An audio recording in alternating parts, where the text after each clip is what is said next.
Episode 8 opens with the scene where Hui Ju collapses. Lee-en attempts to revive her but is unable to do so. He instructs someone to contact her father as quickly as possible and inform him of what has happened to Hui Ju. Shortly thereafter, Hui Ju is being transported to the hospital by car. Yoo instructs his secretary that, regardless of how heavy the traffic is, Hui Ju's vehicle must reach Royal Hospital without fail. Hui Ju arrives at the hospital. Lee-en wishes to accompany Hui Ju inside, but the doctors inform him that he must wait outside. Meanwhile, at the private residence, Hae-young is with the servants, who suggest that they should go to visit Hui Ju. However, Hae-young declares that no one is to leave, they must all remain right where they are. She, too, will stay with them. She notes that everything Hui Ju consumed and everything she wore could potentially be subject to investigation. Later, she observes Ah-room, who appears extremely nervous. Hui Ju's family arrives at the hospital and meets with Lee-en. They are all waiting for the doctor. The doctor eventually emerges and reports that Hui Ju is stable.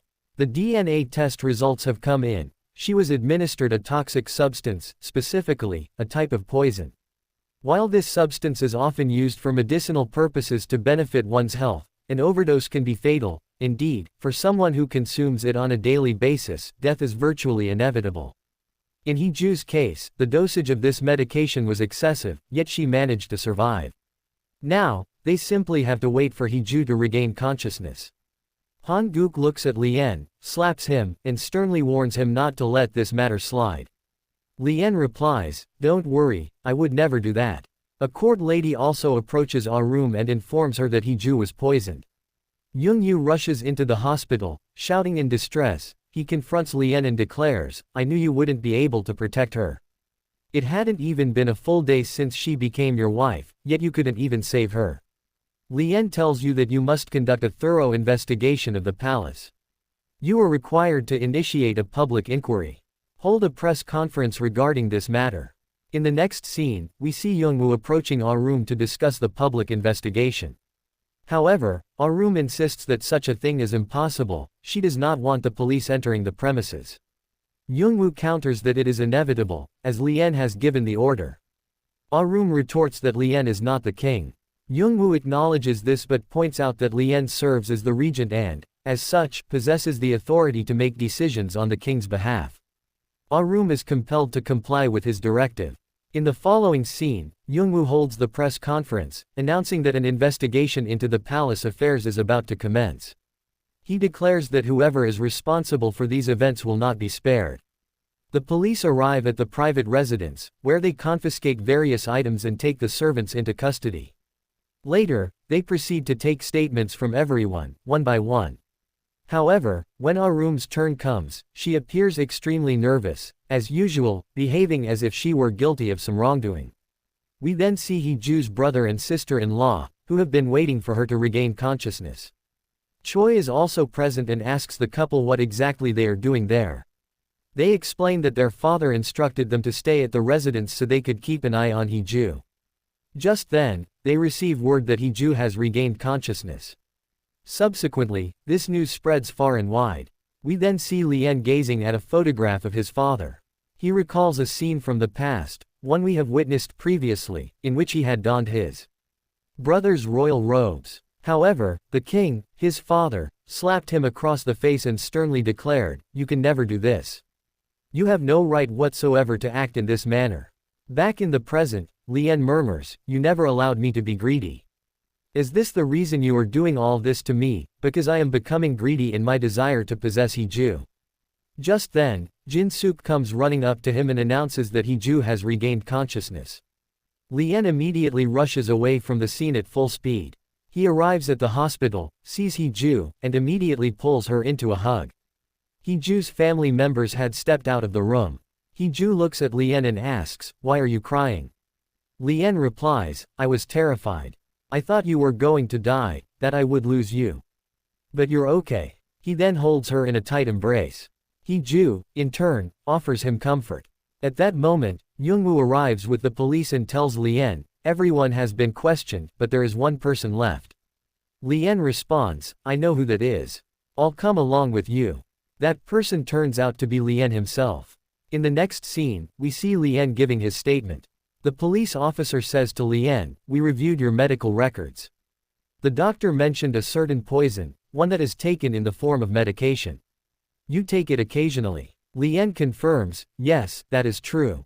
And had I taken an overdose of it, it would have resulted in my death. That means I was the intended target, not Hui Ju." Meanwhile, Hui Ju asks Young-woo, "What exactly is going on here? Where have they taken Lien?" Young-woo then explains to her how she had collapsed at the palace, because she had been poisoned. Hui Ju is initially bewildered as to how it all happened. However, she eventually recalls a specific scene from the past, the events that transpired during their wedding ceremony. Hui Ju recounts, "My ceremonial robe was incredibly heavy. Just as I was reaching out to drink from the cup to complete the ritual, I stumbled and fell because of the weight of my robe. The cups had shifted slightly from their original spots, and Hui Ju had placed them back into position. But I think they must have been swapped at that very moment. This is all my fault. I have to go to Lien, he is in danger." But Jong-yu stops her. She shouts at him, declaring, "You can't stop me," and rushes out. However, Choi is standing right outside and tells her, "You cannot leave. Lien expressly forbade you from doing so." Jong-yu approaches Hui Ju and says, "Don't worry, I will save him." Court Lady Iron arrives to provide constant, minute-by-minute updates. Jong-yu arrives at the police station, where a secretary hands over Lien's medical records. Just then, Lien himself arrives at the station. He tells Jong-yu, "I'm heading to the hospital." But Jong-yu replies, "You can't do that. For now, you must go to the palace. Hui Ju will join you there later. Don't worry about things here, I will protect you." Lien agrees, saying, "All right." In the next scene, Lien arrives at the palace, speaks with Jin Suk, and instructs her, "We must double Hui Ju's security. We need to replace the entire staff currently looking after her, and Hui Ju must be moved to a new location." That night, we see Lien speaking with Hui Ju on the phone. Hui Ju asks, "Where have you gone? Your assistant, Choi, is here. You shouldn't leave without him, it could be dangerous for you." But Lien reassures her, "I'm fine. I'm at the palace now, I've already dropped off the car. You should come here as well." The next morning, Da-young comes to see Hui Ju. Hui Ju asks, "What brings you here?" Da-young replies, "Your father sent me here to ensure your protection. Come, let's go to the palace." Hui Ju asks, "How do I look?" Da-young tells her, "You look pretty." But Hui Ju feels unconvinced, thinking to herself, "I don't." Da-young, however, was lying. Hui Ju starts to adjust her appearance, but Da-young stops her, saying, "Don't do that. Just stay exactly as you are. This way, you can garner public sympathy." Hui Ju heeds this advice. Later, she steps outside. She strikes a few poses and feigns a cough, demonstrating to the public that she is genuinely ill.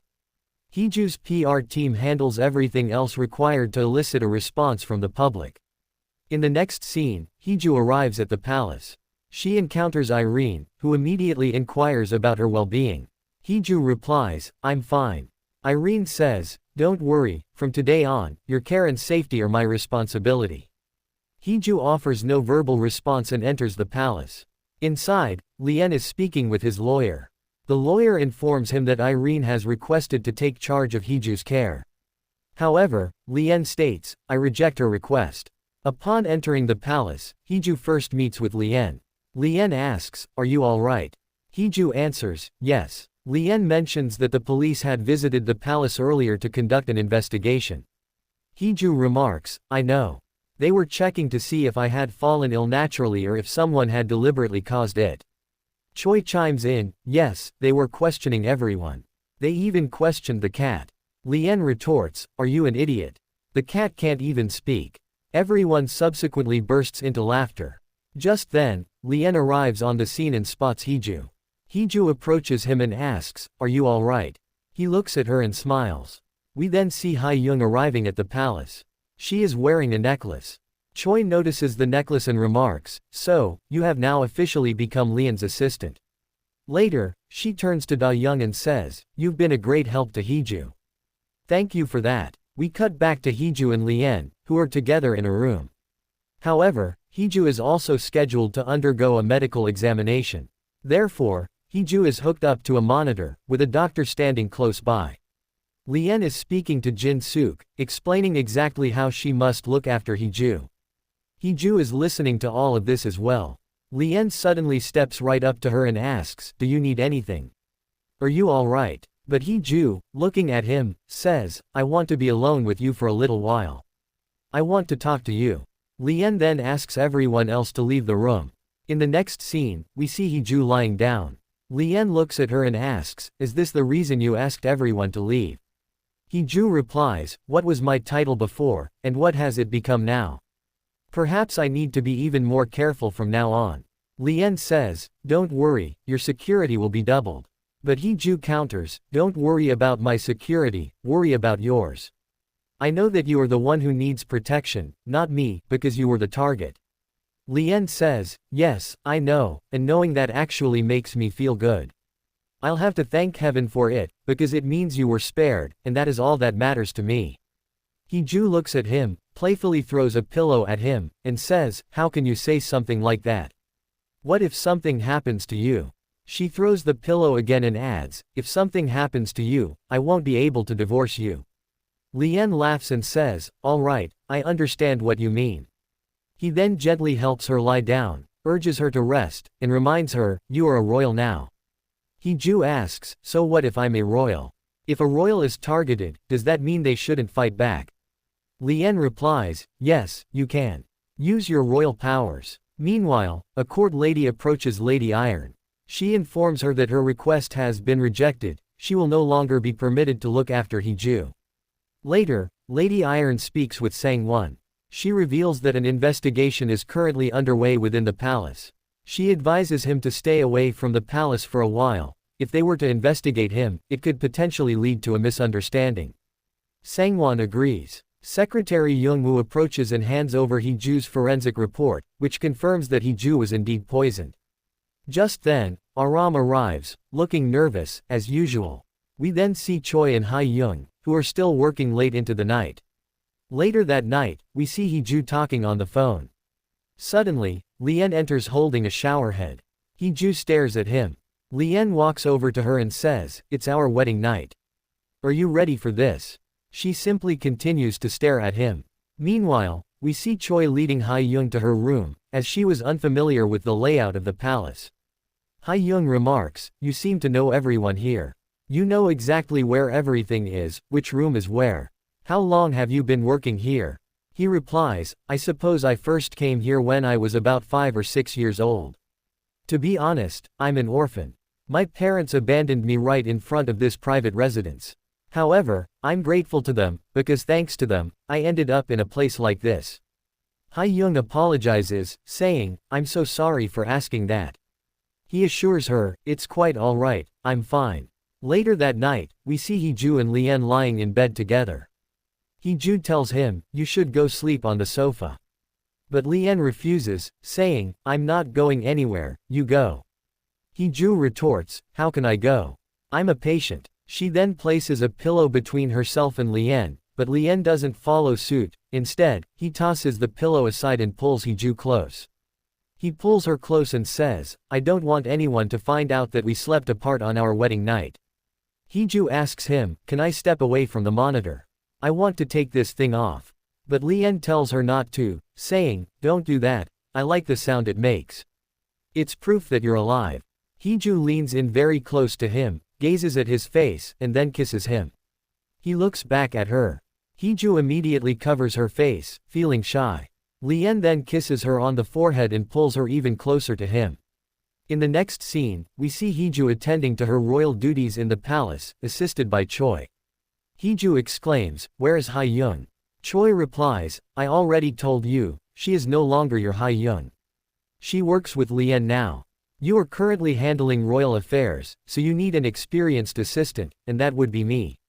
Meanwhile, we see Ha-young assisting Lee-en. Someone comes to speak with Hee-ju and informs her that an anniversary celebration is being held at the Royal Academy where she and Lee-en studied, and that they are both expected to attend together.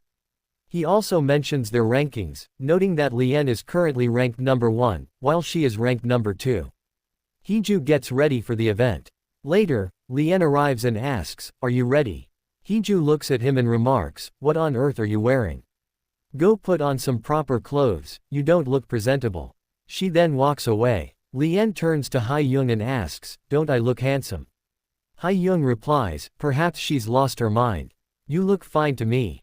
However, in the following scene, we see the two of them arriving at the Royal Academy, where Lee-en is now sporting a brand new outfit.